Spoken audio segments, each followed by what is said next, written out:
Hello, everyone. Hello, Jason, and Hey, welcome everyone to another episode of the Soft and System Sides to Sales. And today we're going to have a really interesting episode because we've been talking over the last number of weeks about the funnel, the what, Jason, right? But just as important, or if not more important, is the how. Okay.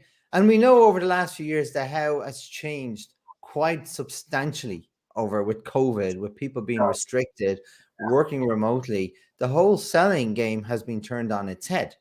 So, what has happened over the last few years will also describe what's going to happen going forward because the world has changed permanently. Now, some of it will go back the same, Jason, but it has changed. And I worked with people who've said this has made life very difficult for them when they go to sell. mm, But others said it's opened up new markets, like they work in different demographics now. So there's been pros and cons and positives and negatives. But what we want to talk about today, Jason, is what are the ingredients to turn that into an always positive situation when you're doing virtual selling as opposed to real in-person selling. So to kick it off, Jason, what's your first thoughts? What have you seen over the last few years? well, ironically enough, I had this discussion on Clubhouse last week, and we were discussing the premises of that. And uh, the key thing is the people that have been used to going door knocking, and they've been used to going out on the road, they've been used to seeing people in the flesh. Like it is good when you see people face to face. Let's be honest with you, it is good. But let's Mm, have a look at the process now, because we have we have gone into the future about like 5 years now. So everything that we were doing has completely changed. So the way I look at it now, and let's look at the context that depending on the type of seller that you are, let's have a look at the context of the ones that used to go out on the road a lot and the ones that used to go out and sell face to face a lot.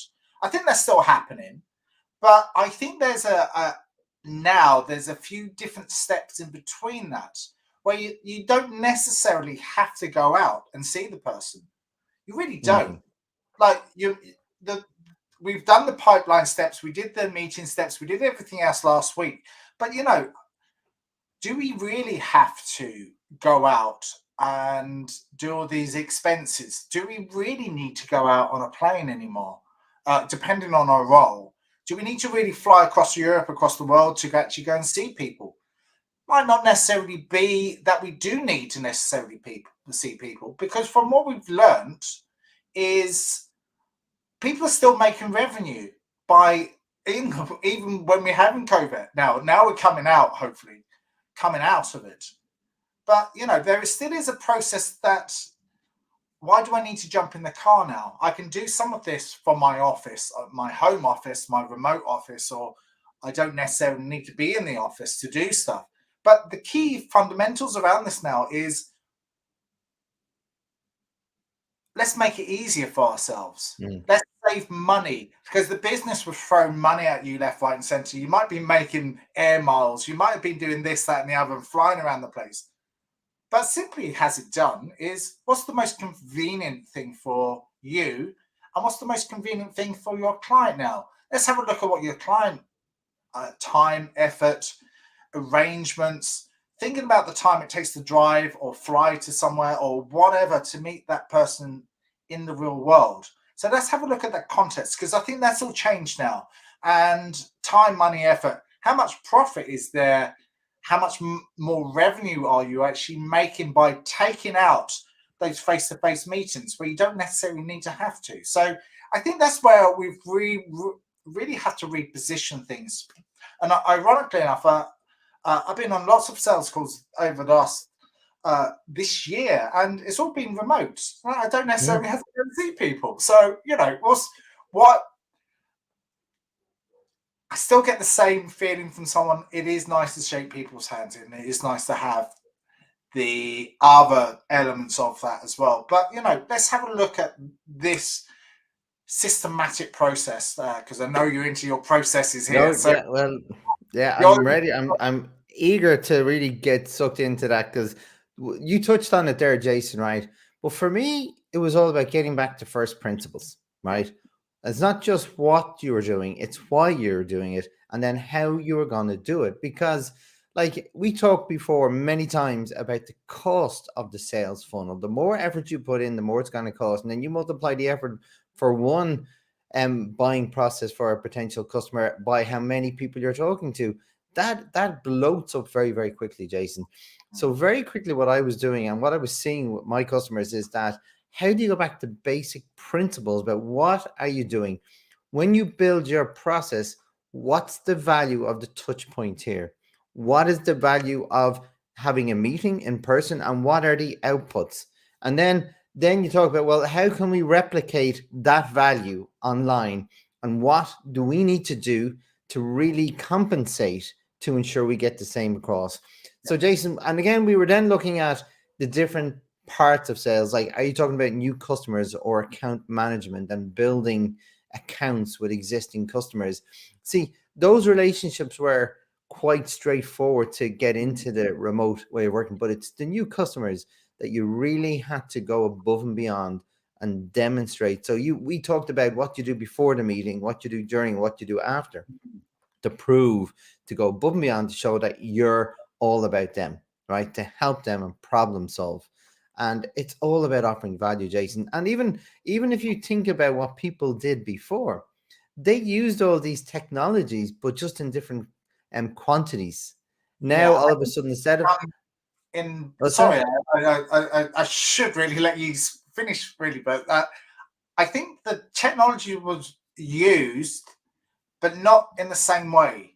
no, And like we're on this StreamYard now, and obviously Zoom and all the other platforms out there to connect and have a conversation. It's easy. Like, we're all used to it now. So what are the steps? Like, but it does completely depend on what you're doing. So let's have a look at the enterprise sales, so the big clients. So you typically work in a team of people if you're in a big corporate. So whereas before used to be hunters and gatherers, and then there used to be account managers, account directors, or whoever looking after that particular account,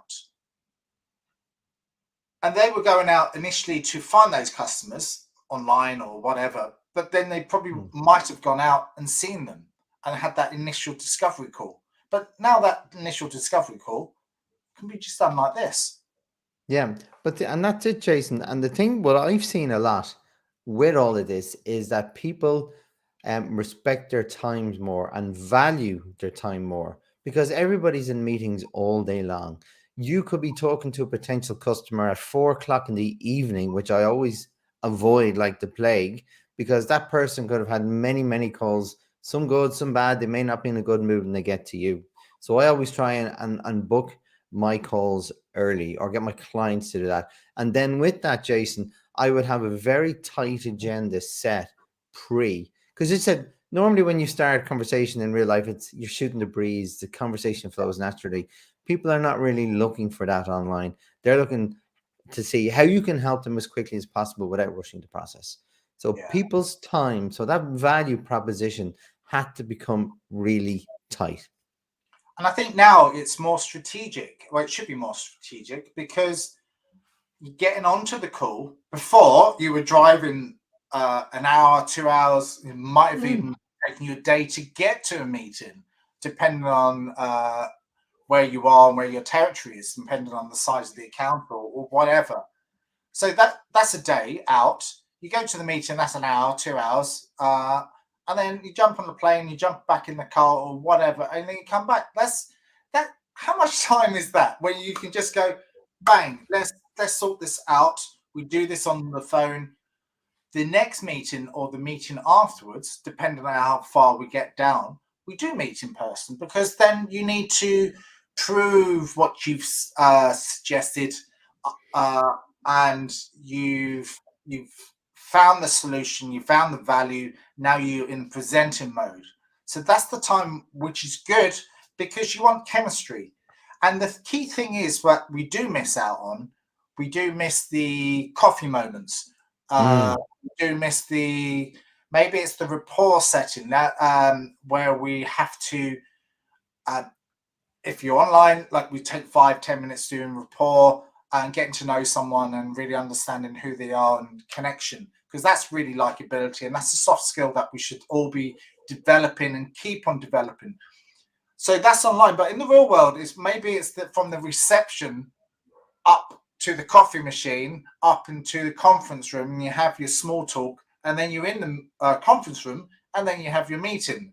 So it's slightly different in the context and the process that you have to have, but it is something that we all do miss, the face-to-face meetings, and we do all miss having that chemistry in front of the person, and that small little chit chat that we do have, because otherwise it's just pressing that button there, and then it's switched over and game's over, and we've finished and we've gone on to the next meeting, and then we finished up, and then we go, Yeah. we're writing up our notes and we're sending all the emails off and or whatever else. So there's twos and fro's from it. So I think what we need to see is the positive and negative of either side of things, because there is positives and negatives to both sides of it, depending on the role that you have with the position that you're in and the process that you're actually at the particular time.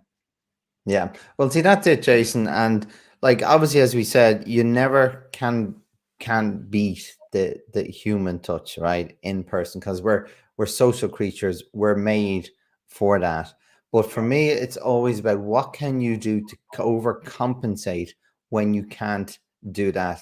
Now, as things opened up, what I was doing was doing walk and talks in parks and coffees, and I found that really good. I found that really good on many levels, Jason, because moving and talking is a great way to like, like words flow much better. It's a more natural movement than me sitting at the desk. Even before, when I was having sales calls, I'd be moving around walking. I never sat doing the sales calls, but it opened up. For every problem there's an opportunity, Jason, right?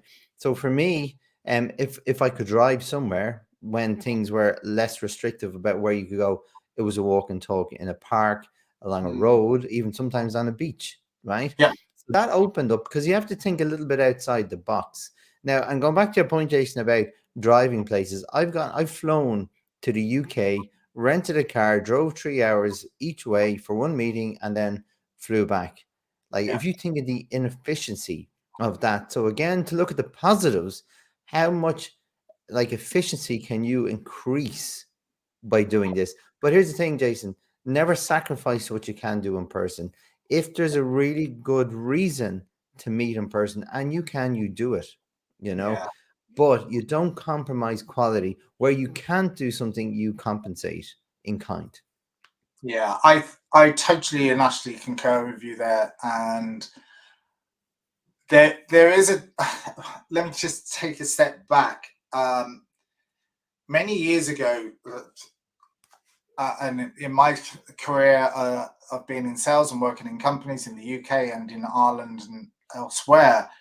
Like, we were targeted to go out and do meetings, and that was in front of people, and that was it. You get on the phone, you make appointments, and then you go out and see someone. And sometimes it's just a complete waste of time. And go, why am I doing this? And even last year, I was training a company, and they were just wasting their time. And I was going, what are you doing? You haven't confirmed the appointment. You're going out, you're spending 2 hours driving down to wherever, and 2 or 3 appointments just crashed. Why did you have to go and see them ahead of time? What was the purpose of the visit? Could you have done that on time? That's exactly it. Now. Can you just send them something that I like to do is I would send them a video in advance. I'd send them other details about the call. I'd send a Calendly invite. Can we meet? Can we just do this on Zoom? These are the criteria. These are the questions that I'm going to go through on Calendly as the first call. And this technology is here to help us. And then they can fill that out. They're ahead of time. They know what you're coming there. They filled out or answered a few of the questions that you put in your invite. So that's using technology really well. There's other technologies out there, but I find Calendly really good. It really positions you well, gets to the point. They've accepted the meeting. They've added it to Zoom or whatever tool that you're going to use, because you can do various on that Calendly or the other platforms out there. Send them a video. They know who you are. They know what you sound like. Bang, go into the meeting. Expectations are done. When that meeting has been done, you can then suggest the second, third meeting. We'll have a look. I'll come in and see if it's depending on the products and service that you're working with. You go and see them, and you go and see the place that they work at, and then you get a good feel for what it is that they do and how you can see it from a different point of view rather than on the phone. So I think that's definitely a good thing to do, and that chemistry is definitely there. But let's use technology and utilize it in its right way to make things streamlined, which we weren't doing well, some companies were, but as a majority, we're used to this technology now. So let's streamline that process to make it really cool. Just absolutely, Jay. Like, because everything, when I build sales processes, like literally step by step, Jason, we talk about why are you doing this, what are you doing, why are you doing it, and how you're going to do it. So you're talking about the what, the how, and the value, the purpose, right? That has become more important as far as I'm concerned in this new world, because there's opportunities everywhere, Jason. And if you think about it, we've mentioned many times on this show the cost of sales. Like, this is a great way of reducing your cost. But again, I always say, don't reduce cost at the compromisation of quality. Quality has to be the first priority always, right? But that doesn't mean you have to go meet someone. You can decide what is the best medium. Is it in person? Is it here? That has to be a question, Jason. And when you start looking at the costs and the time, effort, and even if you're talking planes and trains and automobiles, whatever, you have to take that into account now. There's no room for wastage. You have to be. This has forced people to think better about their efficiencies and their effectiveness of what they're doing, because everyone was in crisis mode. They didn't want to be wasting money, so they had to. Necessity made them think about doing this another way. And then along with that, Jason, it's not just the what they were selling before, it's how they had to innovate again to compensate for what they couldn't do because of COVID. I think it's absolute pivoting, and it needed to happen, actually. We have all this technology, and new technologies have been created in the last 2 years to help streamline this process even more so and help us to be better. What we don't want now is to go back once everything does open up and then go, let's just go back to the way it was. But I don't think that's ever going to happen. I don't think there are companies that might just start to think that we do need to do that. We do need to go out and we do need to do this, that, and the other. But you're right. I think whoever the companies are, is to think back down. They need to strategize each individual touch point to the client, each engagement point, depending on what they're selling and what the products and services actually might look and feel like. But maybe what actually it looks and feels like into the future. How can we save time, save money, but how can we increase productivity for the client and the salesperson so they can make more money? And what does making more money mean to the salesperson? Means they have a better lifestyle, means that they can afford to buy their kids better clothes or push them out to college, universities, and all that. So the purpose has changed because you're hopefully making more calls, making more meetings by utilizing the technology in an efficient, dynamic way. Yeah. And that's it, Jason. I want to give an example, because it's all well and good us saying how we do it, but what does that mean on the ground? So an example, Jason, when I do a lot of workshops, like when you're in a workshop with me, there's just Post-its on the wall everywhere. There's hundreds of them, right? And then my job is then to sort of look for patterns and see how I can categorize them all. And that's how I formulate a plan going forward, right? So I couldn't do that on like when COVID happened. So I had to look at technology for my own stuff, right? So what I started doing was I used this tool called Mural, or there's another one called Miro, right? They're There's two, online. What's that? there's two of those tools. There's Mural and there's And Miro. yeah. Yeah. They They're pretty much both they're literally identical. yeah. Yeah. But like they're interactive. It's not just it's like a whiteboard. You can do like you can use PowerPoint as a whiteboard and just put little boxes on it. But what's really good about these, they're really interactive because two people can be working on them together. And then you can add different whiteboards and create a journey. So what I was discovering when you can do how to apply this to sales calls when you're doing your problem solving inquiry process, getting down to what they really need. Both of you are working on this board. So what is happening there, Jason? You're getting better engagement. They're involved in something. They're not just answering your questions and watching you write stuff down. They're doing. They're getting involved in you straight away, in you. And so much so, Jason, I prefer now using Mural in a lot of circumstances. I'm not, again, not to compromise what I want to achieve, but if I see a better fit, if I want to create a different dynamic in what I want to achieve, this is what I do. I don't suggest let's go into a room. Now, there is a point where I want to go into a room and do that, but the Mural really has its position in what it needs to do. It's amazing, and it can be applied to sales. I think exactly that. And as long as you preempt them that we're going to just use this piece of technology and whatever, there's a part of it where we use the whiteboard.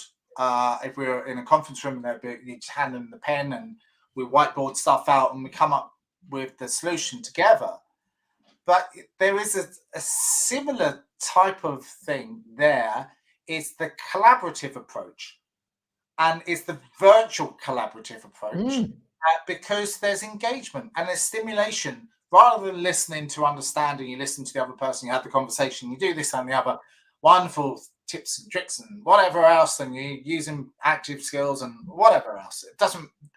But once you get the other person to actually go, well, let me do that. So I've got a pen here, but it's the physical connection to make the other person use their mirror neurons in their brain to actually picture something in their head so they can really see the problem being solved and being understood as if the product is actually being used and utilized in their own situation. So that's where they need to be going. And that's where utilizing technology correctly in its right way is absolutely incredible. It is, and like you know this better than I do, Jason. This is where you use like subtle psychology techniques, right? It's all about getting them invested in what you're doing. They're participating. They're not an end user or like a resultant. You're not giving them something. They're creating it with you, and there's a huge differentiation between that process and one-way traffic in terms of asking questions, writing notes. It's a completely different, it's a game changer as far as I'm concerned. Yeah, it is. Absolutely. Look, this is such a big subject because there's so many things that we could probably go down and speak about because there's so much more to hybrid, I'd say hybrid selling now. But you have to find a system that works for you and your company. I think you just have to be creative about how you use and utilize it and how it can be more efficient by having technology and making sure that you have a picture of the normal steps that you take to get a sell and how more efficient that you can do to get business in a more of a creative environment. Because the other person likes you to be creative because you want to see it from a different point of view. You don't want to be the same as every other person out there. You want to be different. You want to be understood in a different way. Using a good indication of a step is absolutely awesome. Yeah, and like Jason, like we're coming up in time now, right? But see, like again, I'm gonna bring this back to basic principles, right? Like build your funnel, build your steps, and literally at every step, put maybe 4 different lenses on it, Jason. And you can, depending on your industry or what you're trying to achieve. You can add or subtract, whatever. But the three I've mentioned already is the what you're going to do, why you're going to do it, how you're going to do it, right? And then obviously then what do you hope to achieve? What is the goal of this step? Why does it exist? And when you start putting that into practice, Jason, then you can see, well, do you know what? That didn't work so well. And because you put the lens on it, you can say, well, it wasn't that it was wrong, but was it the wrong application? Was it the wrong purpose? And then you can tweak it. It's just not saying we're not doing that. You can see, well, what part of that process failed, so you can make it better next time. And it's not, your Rome wasn't built in a day. If you did that through all of your steps for your funnel, Jason, after 2 or 3 months, you're going to have a really performing, systemized funnel that's going to really convert. And it just takes that little feedback, that continuous tweaking and improving all the time. So let's today everything's changed. Going back to the way that we were doing things, I don't think it's necessary. I think we have to think about and pivot when it's necessary to go out and see someone. It is good to go out and see someone, but let's have the hybrid approach if it works for your business and whatever your business might look and feel like. Like if you're selling cars, you need to go out and see them eventually. But that's work out something that works for you and your business and how that works with the relationships that you make. And the hybrid model is not going away. It's just going to get better and better and better. And there's going to be more technology out there to help us and help the clients get what they want. And that's it, Jason. And it all boils down to not just efficiency, but effectiveness. Yep. They're the key words for me. So look, I think, Jason, if we talk about I think this is a really interesting segue, Jason, to talk about other topics, for example, sales objections, right? Because this is actually like a process objection. Like you've really had to overcome like a process hurdle, which is not easy to overcome that. But I think this is a really good segue into talking about sales objections. So maybe next week we'll go through a few sales objections that we see all the time, and how do we get through them? What do you think? Absolutely. Price is obviously a key objection. We're going to go through a lot of them because there is a lot of objections, and it is really we don't want to give the game away now, but there's lots and lots of different areas around this. So I'm really excited for that. Well, my favorite one is when you hear the words, "I'll call you back." That puts shivers down my spine. I used to hate it, Jason. It used to make me sad inside. So I worked really hard on that one. Once we review the process, once we reviewed the pricing, once we reviewed everything, we get back to you. And you're no. And if you're there in the real world, they give you that handshake, which they push you as if you push them. Yeah. They don't even look in the eye. The eyes are gone. You're going, no, done. Yeah, they're looking down and looking away. So that'd be really interesting to look at that. Brilliant. Great. Well, look forward to it, Jason. Thanks everyone for tuning in, and we'll talk to you again next week. Take care. Bye-bye. Bye-bye.